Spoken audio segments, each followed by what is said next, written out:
ശബരിമലയിൽ നേരിട്ടുള്ള ദർശന ക്രമീകരണത്തിനായി ബലിക്കൽപുരയിൽ നിന്ന് മുന്നോട്ടുള്ള ഭാഗങ്ങളിൽ മാറ്റം വരുത്തും. ഈ ഭാഗങ്ങളിൽ കാണിക്കവഞ്ചികൾ മാറ്റി സ്ഥാപിക്കും. ചിങ്ങമാസ പൂജയ്ക്ക് നട തുറക്കുമ്പോൾ പുതിയ മാറ്റം നടപ്പിലാക്കുമെന്ന് Thiruvithamkoor Devaswom board president PS Prasanth Janam ടിവിയോട് പറഞ്ഞു. മീനമാസ പൂജയ്ക്ക് നട തുറന്നപ്പോൾ മുതൽ പരീക്ഷണാടിസ്ഥാനത്തിൽ നടപ്പിലാക്കിയ നേരിട്ടുള്ള ദർശന സംവിധാനം തിരക്ക് കൂടുന്ന സാഹചര്യങ്ങളിൽ പ്രായോഗികമാകാതെ വന്നതോടെയാണ് വീണ്ടും കാണിക്കവഞ്ചികളുടെ അടക്കം നിർമ്മാണങ്ങളിൽ മാറ്റം കൊണ്ടുവരാൻ ഉദ്ദേശിക്കുന്നത്.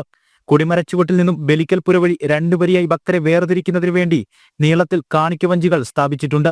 നേരിട്ടുള്ള ദർശന ക്രമീകരണത്തിന് മുന്നോടിയായാണ് ഈ കാണിക്കവഞ്ചികൾ സ്ഥാപിച്ചത്. കാണിക്കവഞ്ചികളുടെ നീളവും വീതിയും കുറച്ചുകൊണ്ട് ഈ ഭാഗങ്ങളിൽ കൂടുതൽ സ്ഥലം ക്രമീകരിക്കുന്നതിനുള്ള ശ്രമങ്ങളാണ് ഇനി നടപ്പിലാക്കാൻ പോകുന്നത്. ചിങ്ങമാസ പൂജയ്ക്ക് നട തുറക്കുമ്പോൾ ഈ ഭാഗങ്ങളിൽ കൂടുതൽ മാറ്റങ്ങൾ നടപ്പിലാക്കുമെന്ന് Thiruvithamkoor Devaswom board president PS Prasanth Janam ടിവിയോട് പറഞ്ഞു. ഉറപ്പായിട്ടും ഞങ്ങളിത് തുടർന്നു പോകും.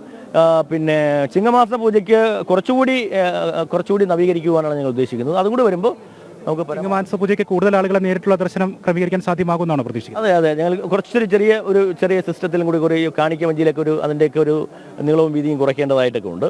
അതും കൂടി വരുമ്പോൾ കുറച്ചുകൂടി ആളുകളെ ഭക്തജനങ്ങളെ തൊഴിപ്പിക്കാൻ പറ്റും. ബലിക്കൽപുരയിൽ നിന്ന് മുന്നോട്ടുള്ള ഭാഗത്ത് ചെറിയ മാറ്റങ്ങൾ വരും. അതെ, മാറ്റം വരും. അപ്പോൾ ചിങ്ങമാസത്തോടുകൂടി ഫുൾ ഫ്ലഡ്ജ് ആയിട്ട് നമുക്ക് ചെയ്യാൻ പറ്റും. പരമാവധി സമയം നേരിട്ട് ദർശനം സാധ്യമാണ്. പരമാവധി സമയം ഭക്തർക്ക് നേരിട്ട് തൊഴിൽ. പിന്നെ ഇതൊരു അവസരമല്ലേ? കാരണം ശബരിമലയിൽ ഉണ്ടായിരുന്നൊരു പ്രശ്നമുണ്ടല്ലോ, ഭഗവാനെ നേരിട്ട് കാണാൻ പറ്റുന്നില്ല ഒരു അന്തരീക്ഷം, അതിന് മാറ്റം വരുത്തുകയാണ്.